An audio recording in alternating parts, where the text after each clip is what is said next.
টালিগঞ্জের জনপ্রিয় মুখ শুভশ্রী আজ ঢাকায় আসবেন। তবে এবার কোনো ছবির প্রচারণায় নয়, তার নতুন ছবি নবাবের শুটিংয়ে অংশ নিতে আসছেন তিনি।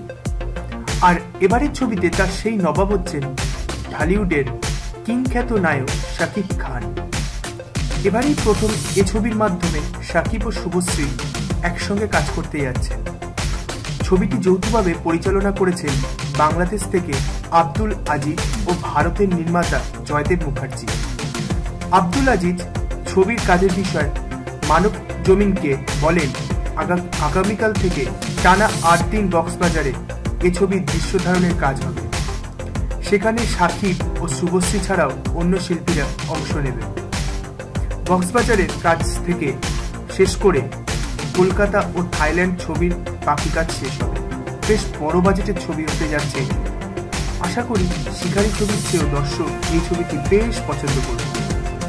এই ছবিতে শাকিব খানকে ভিন্ন লুকে আবারও দেখতে পাবেন দর্শকরা। এ প্রসঙ্গে শাকিব খান বলেন, প্রতিটি ছবি আমার জন্য বেশ গুরুত্বপূর্ণ। চিত্র অনুযায়ী ভিন্ন সাজ নিতে হয় শিল্পীদের। এখানে আমাদের চোখে সানগ্লাস, মুখে খোঁচা দাড়িতে ভিন্ন এক চরিত্রে অভিনয় করতে দেখবেন দর্শক। তবে ছবির গল্পটা এখনই বলতে চাইছি না, তবে এইটুকুনি বলতে পারি, যা হবে দেশের জন্য ভালোই হবে। তাহলে দেখা যাক শুভশ্রী আর শাকিবের নতুন ছবিটি কেমন হতে চলেছে। আমাদের যদি চ্যানেলটি খুব ভালো লাগে তাহলে প্লিজ আমাদের শেয়ার বা লাইক বা সাবস্ক্রাইব করুন। Thank you very much.